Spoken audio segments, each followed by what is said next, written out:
everyone. I am getting ready to dive into part two of my discussion and conversation with secondary school teacher Phillip Wire.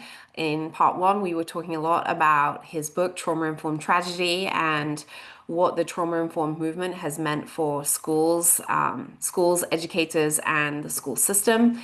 In today's episode, we are going to be looking at solutions and what are the next steps for those in the educational system as they seek to support both students who have come from a place of developmental trauma and disrupted attachment relationships, as well as students who are entering the school system in a place where they are ready to learn. So I hope that you enjoy part two of our conversation. Well, hi, Philip. Welcome back to the podcast. Thanks so much. It's great to be back.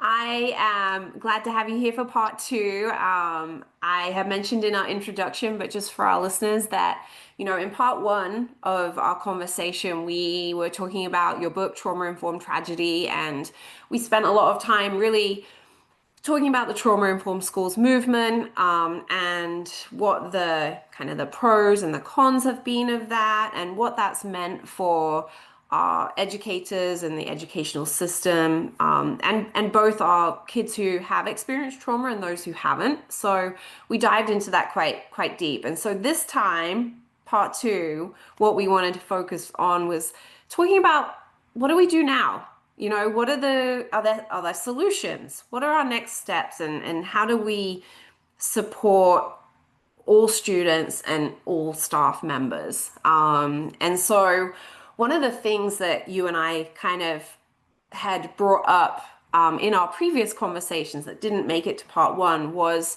the value of extracurriculars as well as curriculars that include like the arts, drama, music, and physical education. And so, why don't you share a little bit with our listeners about your thoughts about how the arts, how physical activity can really help all of our students?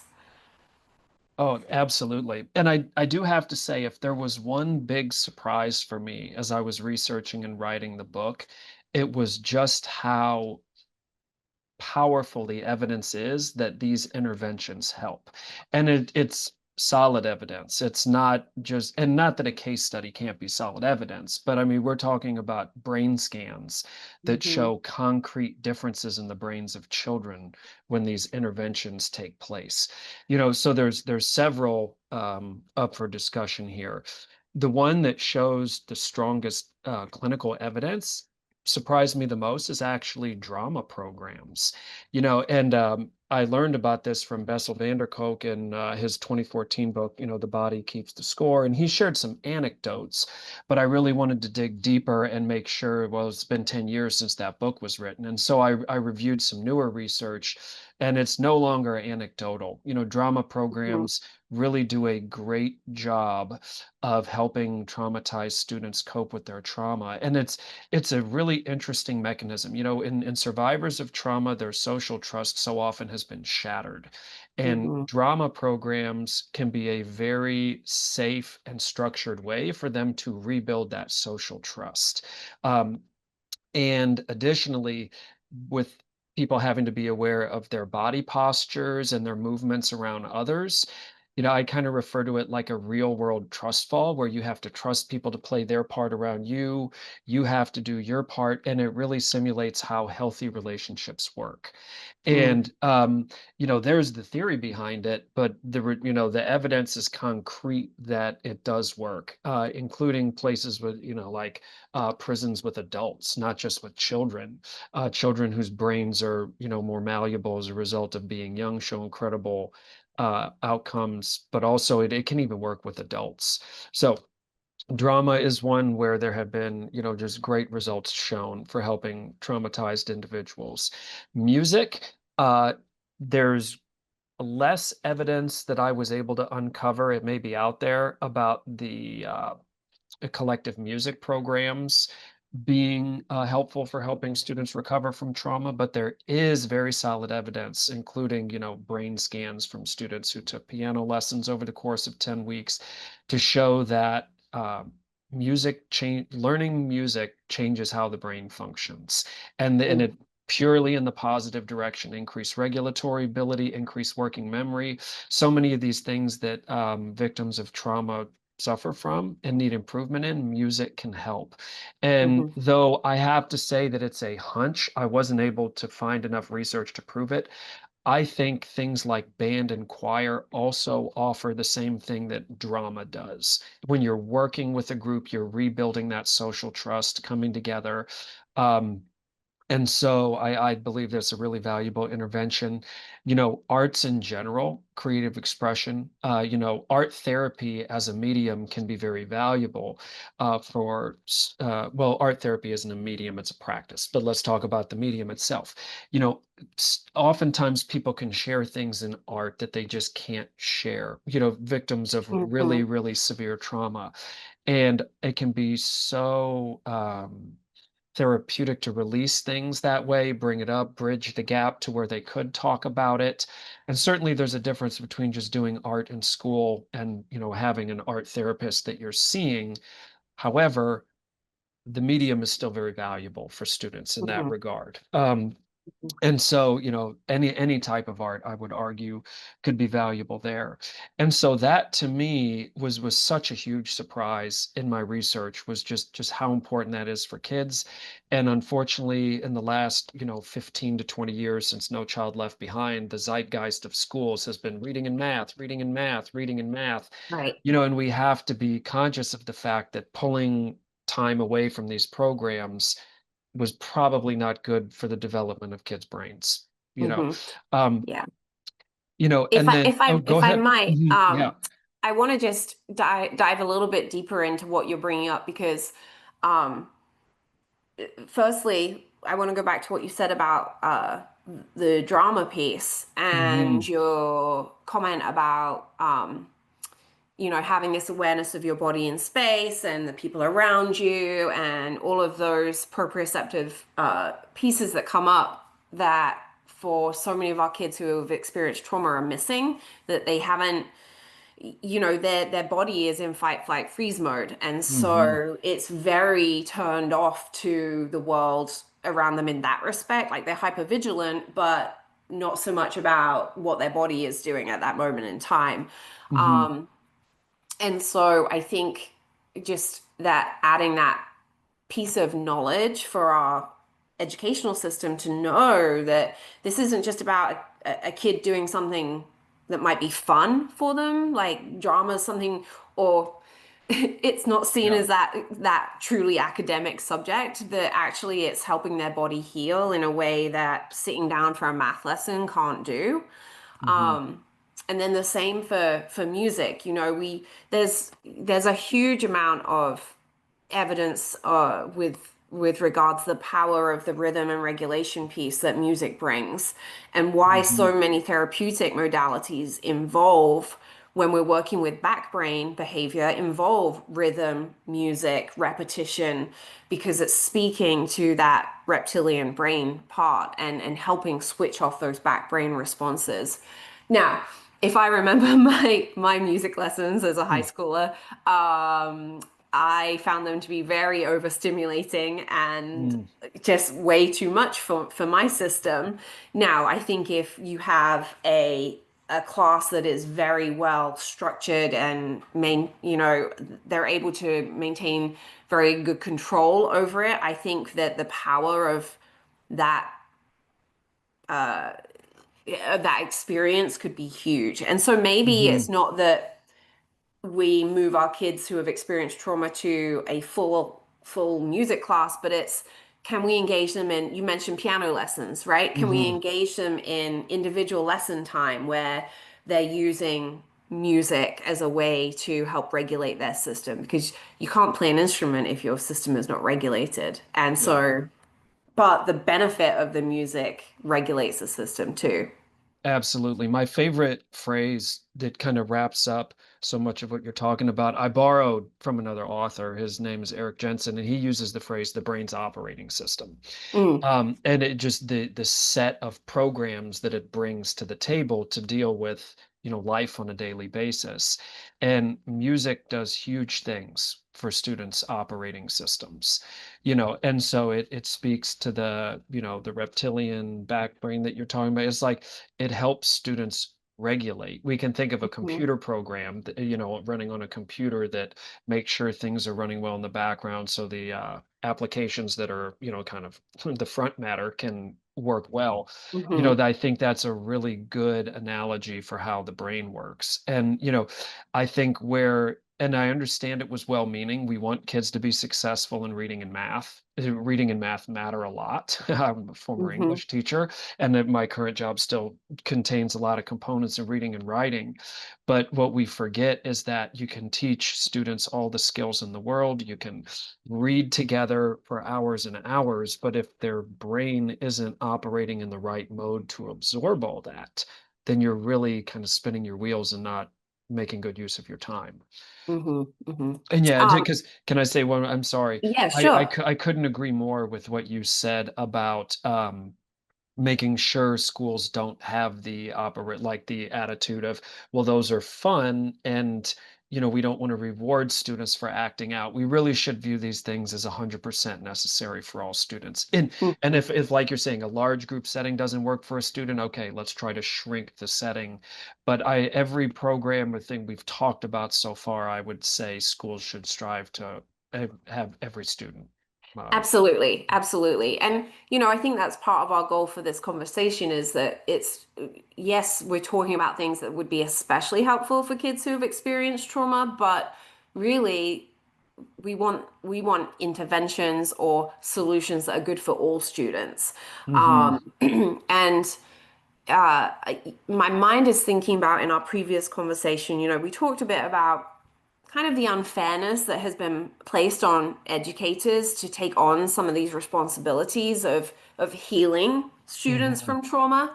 mhm. And so, my brain is kind of thinking, okay, if I'm an educator and I'm listening to this and you're telling me that I need to get my kids in these students in drama and music and I don't want our educators listening to hear that, but what I want them to hear is that there are ways that you can incorporate some of that into your classroom with just a little bit of extra thinking. Mhm, It's not just about, hey, let's play some music and have a dance party and then get our kids sat back down. No, maybe we just play some regulating music and that helps our students get resettled. mhm. That there are ways to incorporate some of these things that are more minimum effort than having a student go into crisis in your classroom. Does that make sense? Oh, absolutely. And as a teacher, I really appreciate that you pointed that out, because Hmm. we teachers are very sensitive to the one more thing on our plate phenomenon. Absolutely. And, I'd say that it's always good to support things with structures. And so, to leap into your idea of, build back to your idea of making sure these things are emphasized. I would encourage districts at the administrative level to think, okay, how can we staff a building so that every student has a meaningful opportunity to practice fine arts on a daily basis? Mm-hmm. Not just offshore it to a classroom teacher, or, Hmm. offload it to a classroom teacher, excuse me. It's like, what structural supports can you put in place to do this? You know, Hmm. Hmm. but yeah, absolutely. And then there are powerful, smaller interventions, in a more, smaller universe type of way that you can do as a classroom teacher as well. Mhm. Hmm. Hmm. I mean, to me, it fits in very nicely to our tiered approach, right? Mm, Here are some things mhm, we can put in at the classroom or at the school level that mhm. everyone can participate in. Can we do some small groups? And then do we look at individual options for some individuals? Yeah.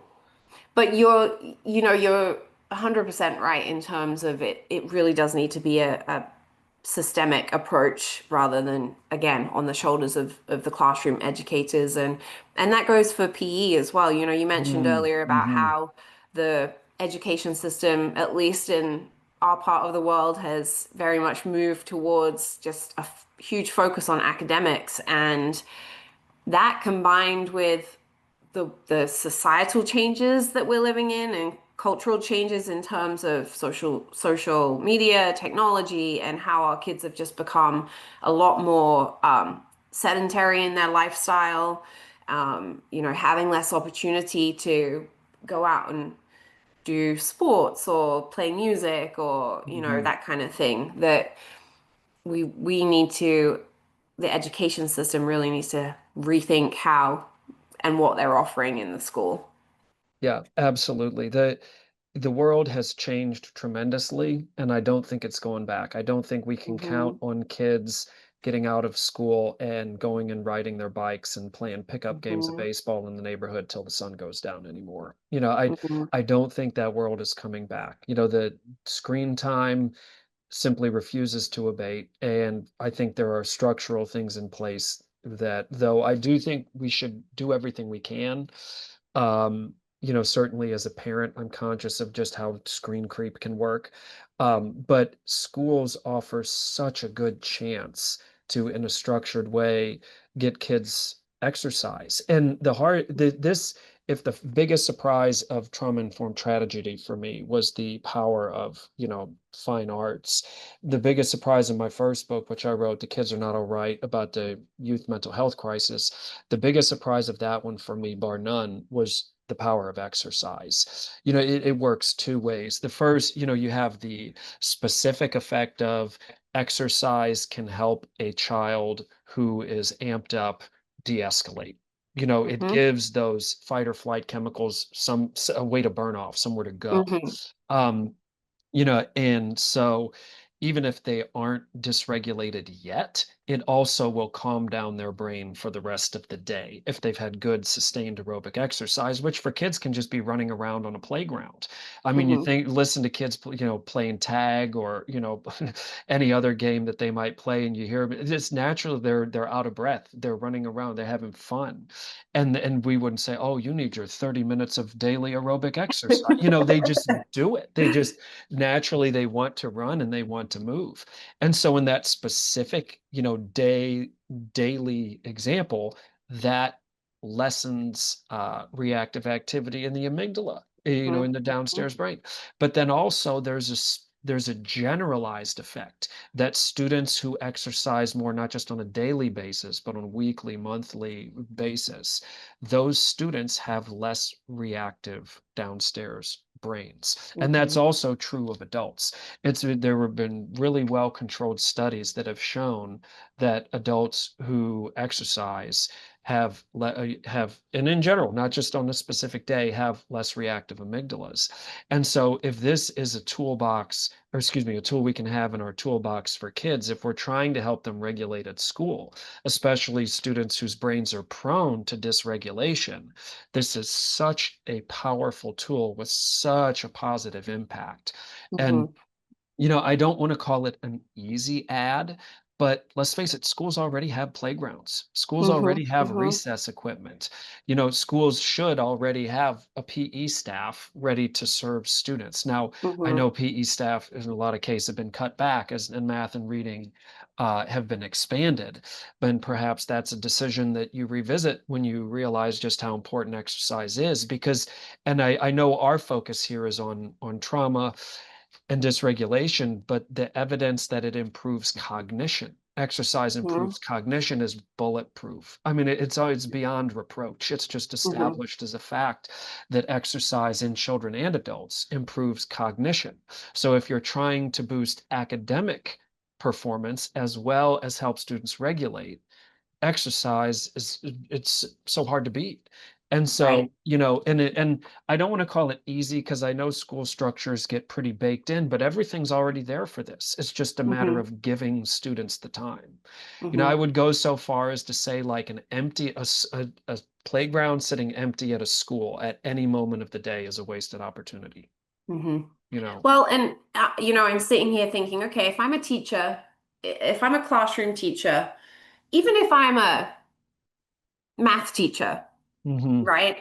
My thought is, from what I know, is okay, what are some ways that I can incorporate activity into my classroom?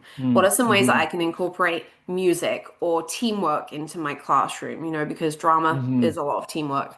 Hmm.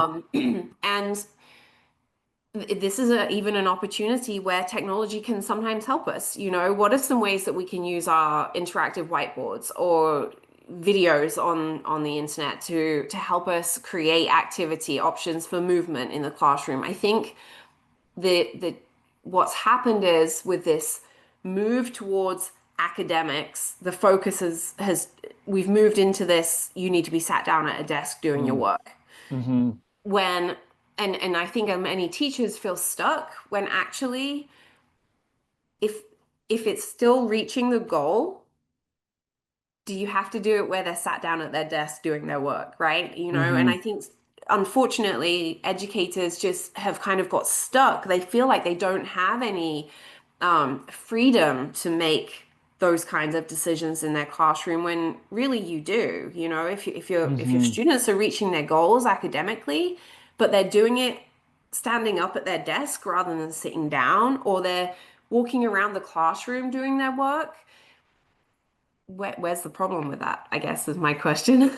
Yeah, no, and it's a great question, and that's part of the difficulty of speaking to that. And in a sense, I'm still an active teacher, and in a sense, when I talk about this topic, I just feel very spoiled. Like because I work for an administration where that is their attitude, that they Okay. understand Hmm. learning, looks different than sort of the stereotypical 1950s sit in your desk, neat Hmm. orderly rows, you're focused for hours upon hours, um, type of thing. And I know that's not the case in every school. I do know that especially, and this kind of in a way, tragic isn't a, I hope it's not an overstatement, but in lower income areas where students face the most the largest learning gaps, that's where teachers may be under the most pressure for the, like the Hmm. drill, drill, drill, drill type of teaching, when in actuality, those students' brains may be the least prepared for it. Hmm. I also think there is a middle ground where I've seen how structure can be important. Some students really do require structures in place to help them focus, and too much of a lack of structure can be a problem. But that's where, as an educator, just as with any humanities-based profession, you have to rely on your skills and professional judgment and say what's the best case here. And Hmm. certainly I agree with you that like the attitudes that you've described of what we should be bringing in, that needs to be part of the toolbox. Hmm. Hmm. Well, and I just want to clarify, Philip, Hmm. what I am not saying is no structure. Hmm. Um, I'm saying that it's still structured, but it it may look different, so the structure is, here's my rules and my limits are that you can sit at your desk or you can stand at your desk or you can be at this part in the classroom. Hmm. Those are the limits, right? This Hmm. isn't a free for all where you Yeah. get to Yeah. just do whatever. So I definitely want to just be clear about that there is still structure, and I completely agree with you. Hmm. Our kids need structure, absolutely. Hmm. It's actually, I think, due to a lack of structure in a lot of different parts of their lives that we're seeing so many of these behavior challenges. Hmm. So I just wanted to make sure I was being clear about that. Oh yeah, no, and that's how it came off too. Yeah. Hmm. Good. Hmm. Um, let's shift a little bit and talk, because I think we kind of touched a little bit on this, but one of the things that we wanted to talk about here is like having this more balanced attitude to discipline. And Hmm. kind of what I was just alluding to, that I think often it feels like, particularly our kids who have come from trauma or kids who have these externalizing behaviors, are allowed to get away with things. That Hmm. that often seems to be the way. And in some cases, they have been allowed to get away with things. We've kind of gone to, as you were mentioning, gone from this 1950s approach of, using a ruler and everyone in line, to a complete lack of structure. Yeah, and ultimately, hearts were in the right place. I Mm. definitely think that hearts were in the right place. a student who is suspended is not learning. A Hmm. student who is suspended is not building relationship with peers and school staff. Like I don't want to say for a moment that I think, suspensions are a great thing and we just need to be, Right. go crazy throwing suspensions at kids. Having said that, we also need to be realistic and Hmm. acknowledge that a school has limited personnel and a limited toolbox to deal with. Really, I'll jump to violent behavior, not just Hmm. defiant behavior, but violent behavior. And the most linked for me, for teachers, for classroom teachers, one of the most lingering impressions of the trauma informed movement has been that students who displayed violent behavior were sent back to classrooms very quickly, and classroom teachers were expected to deal with it. Again, I Hmm. feel pretty spoiled. I work in a spot where admin has done what they can to, hold the line on instances like that. But yeah, it really the pendulum swung very, very far in the other direction, to the point that even outlets that had been pretty supportive of the new school of disciplinary movement, they've started really encountering pushback, or Hmm. started expressing pushback and saying maybe we went too far. In a lot of places, though, these changes have been, I don't want to say permanent. They've just been very hard to undo. Once a culture sets in, it's really hard to remake a culture. And Hmm. so, yeah, I think the reworking cultures to balance the needs of students who are acting out, but also the needs of students who are there and their learning is disrupted because of these Hmm. acting out students. You Hmm. really have to consider both at the same time. Hmm. And except there's really no, I would love to have a perfect recommendation and say, well, here's exactly how you deal with it. This is one of those where I just don't have a perfect recommendation. And sometimes OSS is, or out of school suspension, is the best answer. If a school has really good in-school suspension Hmm. resources and supports, that, I think in a lot of ways can be an even better answer, because then the kid is still in the school universe and can still check in with trusted staff. Um, but one way or another, just like sending kids back to class and asking classroom teachers to deal with it, which again was not so much my reality, but nationwide, that reality became very, very common. Just really didn't work. Hmm. Well, and so I want to pull out a word that you just used, and it was trusted, where they can still check in with a trusted adult. And Mhm. so, as you were talking then, and I'm glad you said, I don't know if there is a good solution or if I can pull one out.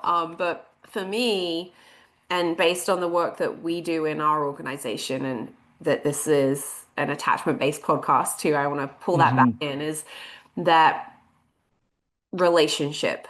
Mhm. That relationship needs to play a part, and not just for the students who are acting out, but for the students who are there and ready to learn as well.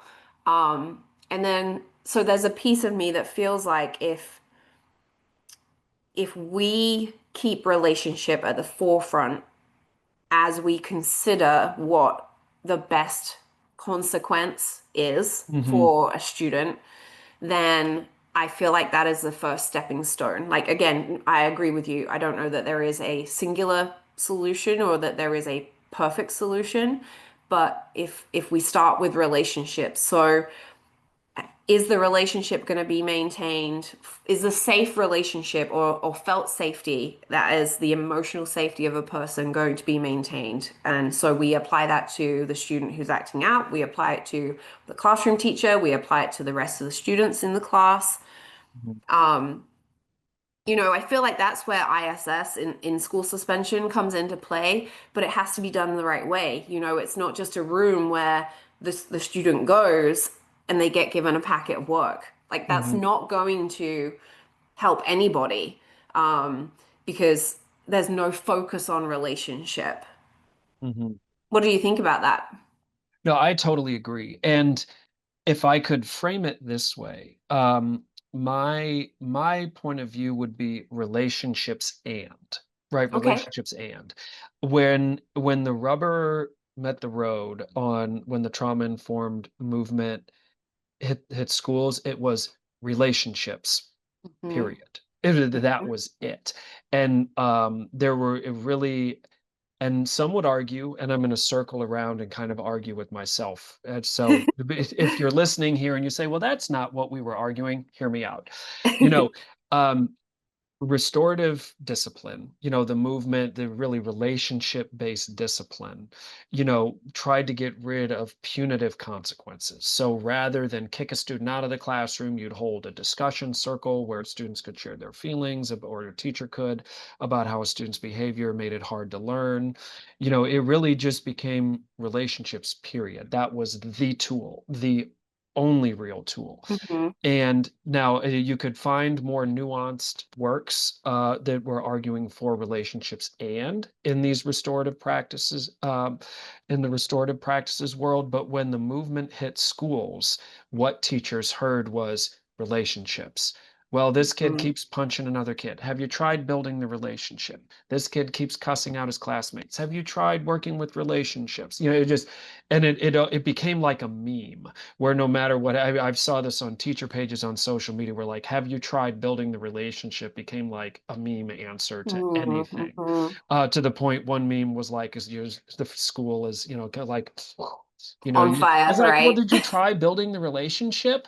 You know, Yeah. um, now, so teachers have kind of a lot of teachers have sort of a visceral reaction against that word because of those Mhm, associations, mhm. where it was just expected this will be the answer. Now, what I will say to that is getting through that, I don't know of a single teacher I've ever met who, once we got cut through that, would say, "Oh, yeah, relationships don't matter." Every Right. good teacher I've ever known, and really when I think of the great teachers I know, it's been because of their relationship building. Mhm, But every good teacher I know builds relationships with students, and that should be foundational. It absolutely should be foundational, and the trauma-informed movement was right to emphasize it. Where I think the trauma-informed movement lost sight of things was it became relationships, period, not relationships and. So mhm. that's why I kind of phrase it that way. But absolutely, I do think schools should maximize relationships.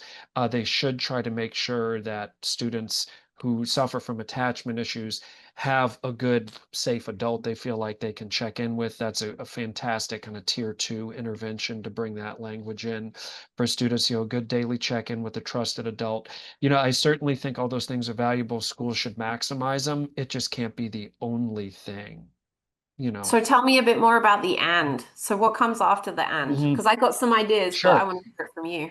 Yeah, well, and so here's what's hard, and I don't want to just sound like the cranky old teacher who wants to punish kids, right? But if you teach long enough, you find students who just they've mastered the art of like acting sorry without being sorry, Mhm, and they learn how to exploit that apology, where they say, "Oh, I'm sorry, I was just really frustrated. I shouldn't have done that."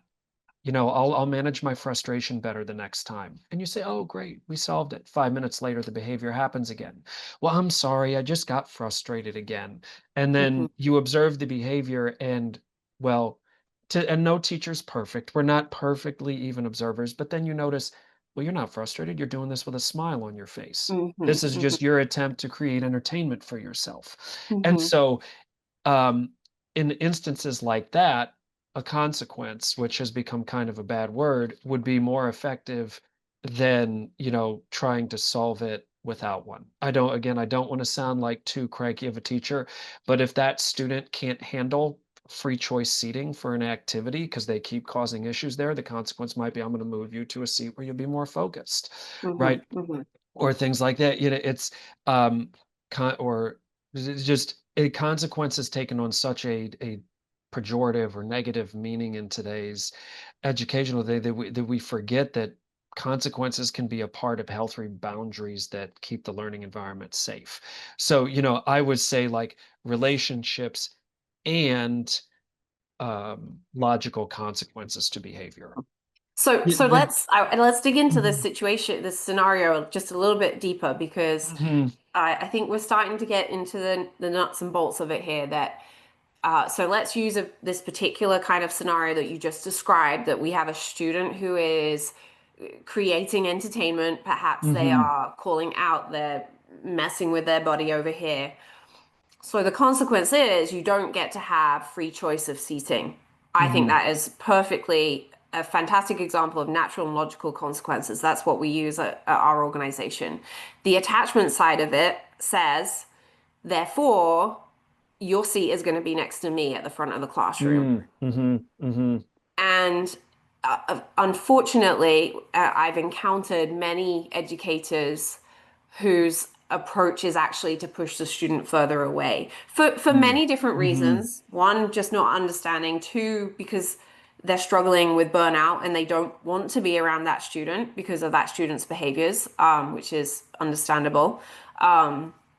But our so to me, a trauma-informed attachment approach response to that is you bring the student closer, but the natural and logical consequence is that they don't get free choice of seating. So you have to Mm-hmm. sit next to me as the teacher. Yeah. And I couldn't agree more. I'll share an Mhm. example from when I was much younger. It's not a school example, but it was a really powerful example. I was training for a job when I was a teenager, and I had inadvertently, like, rushing because I was in a hurry, created a small safety issue. Not because Mhm. it was something like it wouldn't have seriously hurt someone, but it was an issue. And the supervisor who was training me said, "Hey, whoa, whoa, whoa, that ain't safe." And I Mhm. remember like feeling such a profound sense of shame because I was around other people who were being trained. And I think he read me. He understood. He could see. I was like, wow, I feel horrible. And the very next thing he did was he's like, I understand your heart's in the right place. You wanted to get it done quick. You were just looking to do a good job, Mhm. but here's why, da da da da da. And it totally reframed it. He saw like the positive in what I was trying to do and acknowledged like my humanity, not just Mhm. look at this punk kid making some mistake. What an idiot. Right. And so it totally reframed how I thought about that issue, the way he handled it. It took him no more than 10 seconds to say that. And personally, when I handle discipline issues like what might happen, I couldn't agree more. You want to check in with that kid and build in the relationship so that they don't feel like they're just an afterthought in the classroom, and I mean, for lack of a better phrase, like that you don't like them, that you're out to Mhm. punish them for no reason. And so I'll check in with the student and say something like, look, bud, you're a charismatic guy. You like being able to hang out with your friends. You've got a good sense of humor, and that's part of how, you make it through your day. I don't want to take that away from you, but you've got to learn the time and place. And then I'll Mhm. point out to them. I'll say, your behavior, when I looked up and what was going on, I noticed four other students who had been working who weren't working afterwards. As a classroom community, that's just I can't accept that. And then I Mhm. I gave you a chance to fix it, you couldn't fix it. I'm gonna move you here so I can keep a closer eye on you because their learning matters just as much as yours. That conversation takes maybe 20 seconds, right? Mhm. But think of how you've positively framed it for that student and they can understand. So there I would say there's the relationships and. I Yep. didn't just go consequences, but Right. I totally agree with you that not just what you do, but the framework you build around it for the students so they can see it in the context of healthy relationships. And then the other thing true is that a lot of students who have had developmental trauma in their background are not used to adults setting healthy boundaries for Mhm. them. Mhm. And so if you as the teacher step in and say, hey, I need all my students to learn, and Mhm. then that behavior that was going on, I noticed several students being distracted. It really shows that like, oh wow, okay, so this is how healthy relationships work. You have to Mhm. consider the impact of your behavior on other people. Mhm. Um, so I'm a big believer in the type of thing you described. Well, and I want to point out for our educators who are listening that and I'm going to speak for you, Philip, because I know that Hmm. this is accurate, but we know that it's easier said than done. Like Mm, what we can hmm. sit here in our Hmm. nice, calm office and talk about these things. Totally get that it's easier said than done, and it's not going to happen right away. That situation that you described, I can imagine that student standing up and throwing his or her things off the desk and walking out of the classroom, right? Hmm. Because you It set does that limit. happen. Hmm. I can imagine you moving them and they continue to amp it up and then yelling across the classroom.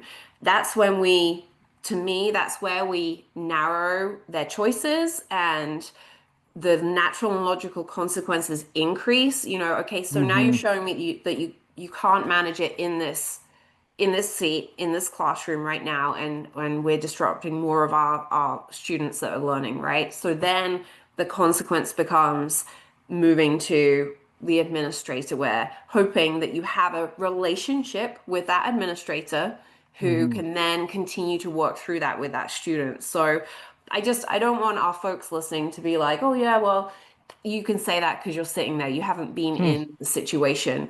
That's not true. Oh yeah, and that is a phenomenal point because I'm a secondary teacher. I teach middle school, and so for the bulk majority of my career, I've taught over 100 students a day. And Mm, so, those interactions, sometimes they're more forced than I wish they were because they have to be a little quicker. Other times, like you said, they may happen a little later than I want them to within the class. But I also think that kids deep down, they do remember. And so if they remember you've been in their corner before on things like that, and maybe then one day you're just really rushed because a lesson is running behind and you don't get to check in with them, they'll remember in the past, oh, he did check in with me. He probably cares. He looks busy. I really think kids can see what's in our hearts on that. mhm, Um, mhm, but then again, I'm so grateful that you brought it up, especially as a teacher, because we're so that one more thing on the plate phenomenon. mhm, We're just very cautious of it, and we do, as professionals, have to understand like everyone can be compassionate, but and have a huge heart for kids. But at the end of the day, there it can be a challenge because there's only so many minutes in a given day or class period, and we do need to be gentle with ourselves and understand that we won't be perfect. mhm, mhm. Um, I know we're running out of time a little bit, but I do want Hmm. us to talk a bit about, you and I had mentioned about high quality alternative schools. And Hmm. before we jump into that, I do want to give you the opportunity. You shared something before we jumped on here about therapy and counseling Mm-hmm. services. So would you like to share that with our listeners? Oh, absolutely. Thank you for bringing that up. I think for some people it may come as a surprise that I am addressing trauma in schools and not addressing therapy much. You may say, well, wow, does he not view this as a valuable modality at all? And that is not the case. I think therapy is critical. And I'm glad that schools have started to add more resources like emotional support counselors and things to help out guidance counselors who just have a tremendous number of Mm, things on their plates. The reason I don't talk about it as much is to a large degree, I think that that battle has been won. That it's just really not controversial anymore to say that kids who have especially had severe developmental trauma probably need, or not probably, need therapy. Um, mhm, to fully heal. The reason I focus my emphasis elsewhere is these are the things that are still a little controversial. Kirsty, you did a great job representing in a devil's advocate type of way, what schools are going to hear. Well, your mhm, math scores aren't great. Why are you wasting time with extra physical activity? Or your reading scores aren't good. Why are you talking about instituting a drama program? mhm, Things like that. The reason that I spend more time on these modalities is these are the ones that I call it, winning the battle. Like I think we need to emphasize just how important these things are, and they're not getting the same emphasis. mhm, mhm. Mhm. Um, Yeah, no, thank you for sharing Mhm. that. I think that was a great point to clarify. So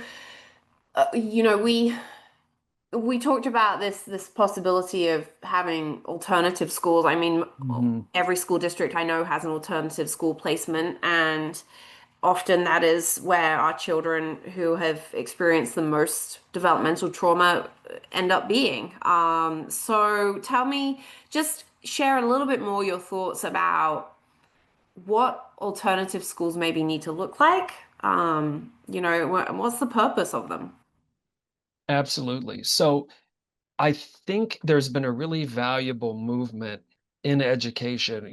Alternative schools had the reputation when I was younger, it was like juvie light. Mm-hmm. It is Mm-hmm. like that's, uh, structure can be good, but I'm talking about the like lockdown type of structure, where Hmm. we're not talking mental health services. We're talking again, like juvie light, for lack of a better Right. way to say it. And, a movie that really deeply impacted me was Paper Tigers. Hmm. If people haven't seen it, I was able to stream it for free on an online streaming platform. And I watched it also as a professional development piece, 7, 8 years ago when trauma informed movement was first coming on. And for people who may have a more 1990s view of alternative schools, I'd really encourage them to watch that film or just read up on more current developments. But what current alternative schools do that I think is a great decision is they've invested heavily in mental health resources and physical health resources for their students. Hmm. They've shrunk class sizes, they've shrunk the school size. The average alternative school is much smaller than the standard American middle or high school. And these are all things that will help students with trauma feel more secure. Hmm. And to be frank, you can just deal with the type of interruptions and distractions that may come from highly traumatized students more easily in that setting than you can in a standard school. Let's say that a student who, has a very high ACE score, a lot of home instability, is having a really rough day, right? And this is in an alternative school, and they just, lose it and start cussing out their teacher, cussing out their classmates. At an alternative school, you'll have an emotional support counselor on staff who can, at a moment's notice on the walkie-talkie, come escort that student, help them calm down, help them regulate. And you'll have a tighter web of relationships among the students in that school. That's just a different thing at an alternative school than it is at a student with 1,500, at a school with 1,500 students Hmm. where those resources are not available. Hmm. Um, and so you can just do more when students really struggle with highly reactive behaviors at alternative schools. So I think well-run alternative schools can be huge. I'm also very, very careful in how quote sell alternative schools. Um, I keep it very anonymous, but some of the most harrowing stories that I have heard about students assaulting teachers have come from alternative schools, and these students were then placed back in that alternative school pretty quickly.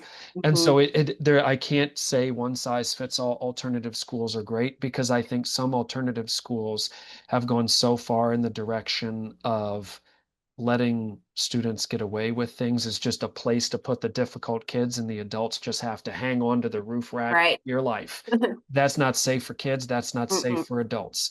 Um, and so the hard thing is when I say I think high quality alternative schools are a great solution, I hesitate to issue a blanket endorsement because what some other districts have done is just move to like a warehouse style setting where it's Hmm. just like, okay, your alternative school is you go to this campus, you take all your classes online for 3 hours a day, then go home. That's Hmm. not really Hmm. alternative schooling either, at least for the type that students with developmental trauma would need. Hmm. So, I think schools with high expectations and caring relationships and a very favorable staff to student ratio can be a great thing for our kids. But it's almost on a case by case basis where you really have to see how a school is doing and the resources that they're given to do that job. Hmm. Before I would say that this could be like part of the solution or part of the problem. I realize that was kind of a very involved answer, but there's just a lot to that. Well, and if I might just again pull it back to that word relationships, Hmm. and I will add your and because I think that that's a fantastic way of summarizing actually all of our conversation. But the thing that was standing out in my brain as you were talking about what's needed is in both environments, whether it's alternative setting or general ed setting, is the relationship piece. And for the kids who are doing well and thriving in our mainstream education system, they have, I'm gonna throw this out there. This is my belief that they have, for the most part, a consistent, stable relationship in their life, whether that be a Hmm. parent or another form of primary caregiver, right? And so when they're in that mainstream environment in a large group, they still have somebody at the end of the day to go back to. Many of our students, well, I mean, one of the key facets of developmental trauma is it occurs within that primary caregiving system. Hmm.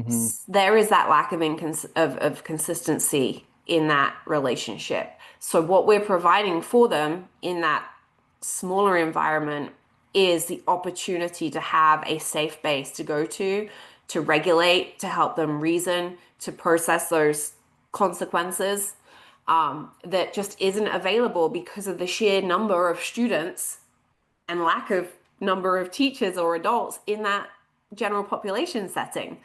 Hmm.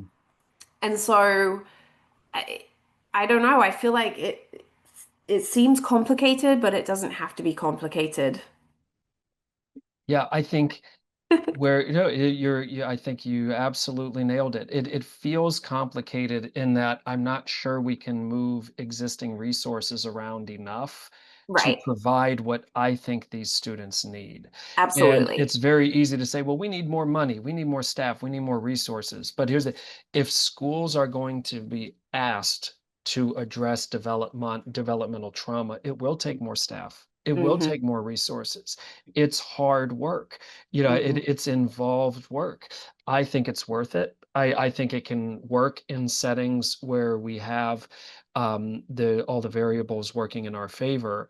Where I think it's difficult is when when we tried to take those type of interventions and say, okay, and regular school teachers, you're going to do all this too. And it's like, Yeah. whoa, whoa, whoa, we don't have the Yeah. structures and supports to be able to do all that. So I wish I Hmm. could find a zero sum way to just say, hey, we're going to make this all work with our existing structures and supports. I just don't see that, you know. Hmm. I agree. I agree Yeah. with you. Hmm. Um, Philip, it's been wonderful chatting to you No. again. Hmm. I'm glad that we had this opportunity because I know we took such a deep dive in our first conversation, and so I'm glad that we've been able to just explore some of the potential next steps. Like, what do we do now? Now we have this information. So, thank you so much for joining me again. Kirsty, I enjoyed it so much. I really appreciate you having me on. And if you write another book and you want to come back, we will welcome you. Hey, thank you so much. I'd love to.